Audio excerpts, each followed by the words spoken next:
Assalamualaikum warahmatullahi wabarakatuh. Hai semuanya, sebelumnya izin memperkenalkan diri. Nama saya Putri Hafsah Caiul Haq dengan NIM 22444505064. Di sini saya dari kelas 2B, Prodi PGSD, Fakultas Keguruan dan Ilmu Pendidikan. Kali ini saya akan mempresentasikan makalah yang bertemakan prinsip-prinsip administrasi pendidikan sebagai fondasi pengelolaan lembaga pendidikan efektif. Diawali dengan latar belakang.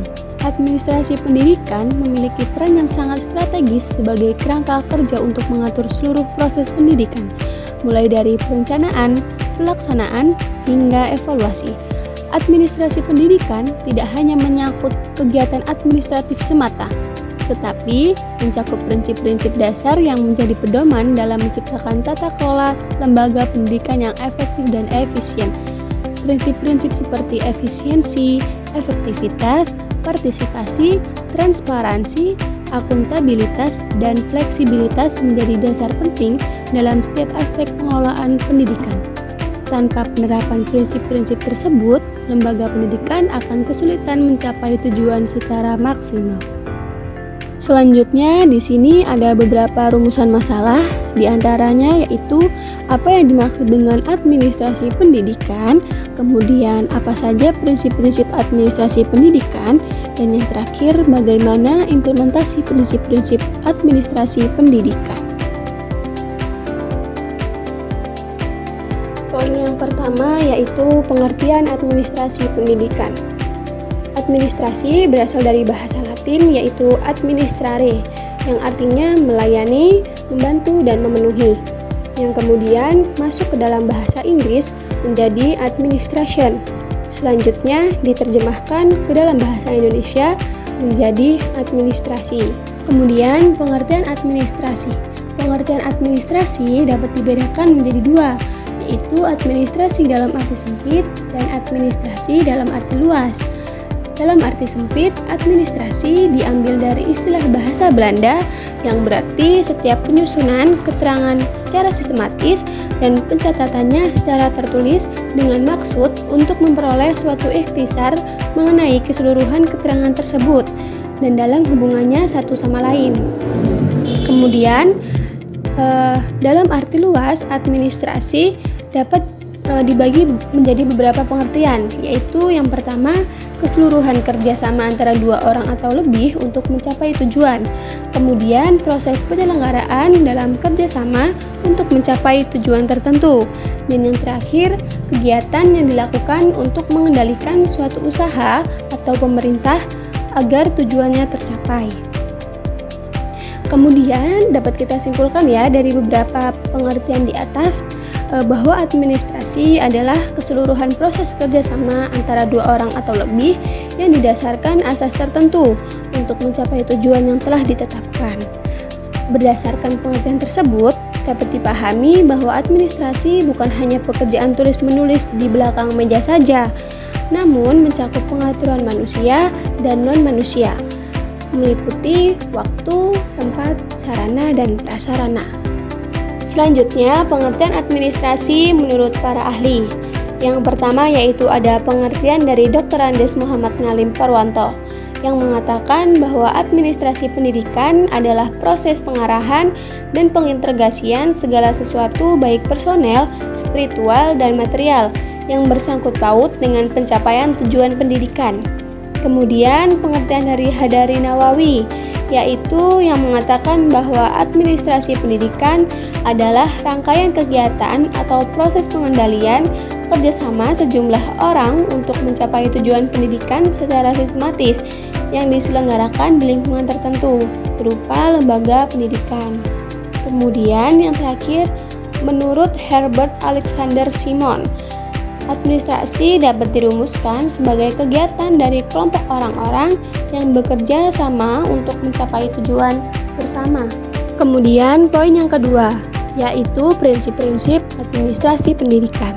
Prinsip merupakan sesuatu yang sangat kuat atau absolut dan tidak boleh dinafikan dalam pelaksanaan program tertentu. Administrasi pendidikan pun harus berpegang pada prinsip tertentu atau bertitik tolak pada prinsip yang mendasar. Di sini ada beberapa prinsip-prinsip administrasi pendidikan. yaitu yang pertama prinsip efisiensi. Administrator akan berhasil pada tugasnya bila dia menggunakan sumber daya, tenaga, dan fasilitas yang ada secara efisien. Kemudian yang kedua, prinsip pengelolaan. Administrator akan mendapatkan hasil yang paling efektif dan efisien dengan melakukan pengerjaan manajemen, yakni dengan cara merencanakan, mengorganisasikan, mengarahkan, dan melakukan pemeriksaan. Selanjutnya, prinsip pengutamaan tugas pengelolaan. Bila diharuskan untuk memilih pekerjaan manajemen dan pekerjaan operatif dalam waktu yang sama, seorang administrator cenderung memprioritaskan pekerjaan operatif. Namun, ia sebaiknya tidak memfokuskan pekerjaannya pada pekerjaan operatif saja. Karena, bila ia hanya berkecimpung dalam tugas-tugas operatif saja, maka pekerjaan pokoknya akan terbengkalai. Oleh sebab itu, ia harus fokus pada pengutamaan tugas, baik itu operatif dan manajemen. Kemudian, prinsip kepemimpinan yang efektif. Apabila administrator akan berhasil pada tugasnya, ia akan memperhatikan hubungan antar manusia atau human relationship dan memperhatikan situasi kondisi yang ada. Selanjutnya yang terakhir, prinsip kerjasama. Apabila administrator ingin mendapatkan hasil yang efektif dan efisien, ia harus dapat mengembangkan kerjasama antara seluruh anggota, baik secara horizontal maupun secara vertikal. Kemudian poin yang ketiga atau poin yang terakhir ya teman-teman, yaitu implementasi prinsip-prinsip administrasi pendidikan. Di sini ada beberapa implementasi prinsip-prinsip administrasi pendidikan, di antaranya yaitu yang pertama, kepegawaian atau sumber daya manusia. Kepegawaian ini diartikan sebagai suatu proses di mana kerja manusia itu sebagai tenaga kerja. Di sini tenaga kerja juga dapat dibedakan menjadi dua, yaitu yang pertama tenaga kerja teknis atau pengajar, yaitu personal yang melaksanakan proses belajar mengajar, contohnya itu seperti dosen atau guru. Kemudian tenaga administratif atau non pengajar, yakni personal yang tidak bertanggung jawab langsung dalam proses belajar mengajar. Kemudian yang kedua itu ada sarana dan prasarana. Sarana dan prasarana ini dapat dibedakan ya, artinya sarana yaitu peralatan dan perlengkapan yang digunakan secara langsung dalam menunjang proses pendidikan, sedangkan prasarana fasilitasnya yang secara tidak langsung mendukung jalannya proses pendidikan. Kemudian yang ketiga, tata usaha. Tata usaha adalah kegiatan mengumpulkan atau mencatat informasi untuk tujuan suatu organisasi. Kegiatannya adalah penerimaan dan pendaftaran siswa, daftar kehadiran atau ketidakhadiran, dokumentasi dan laporan kelas atau sekolah, pengaturan proses mengajar belajar, arsip dan ekspedisi. Kemudian yang keempat, keuangan.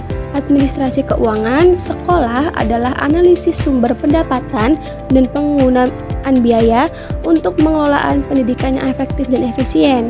Tujuannya pendidikan yang telah ditentukan. Kemudian yang terakhir itu kesiswaan.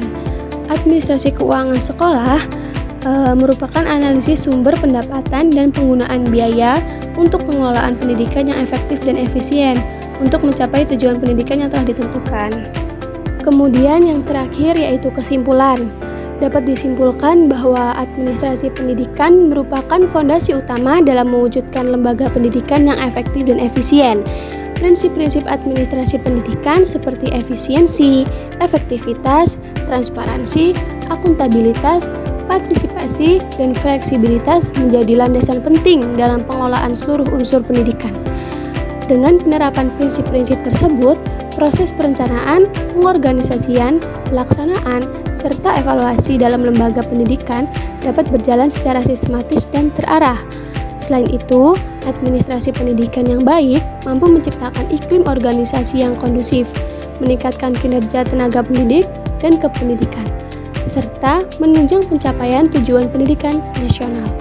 Mungkin hanya itu saja yang dapat saya sampaikan, kurang lebihnya saya mohon maaf. Saya akhiri, wassalamualaikum warahmatullahi wabarakatuh. Terima kasih.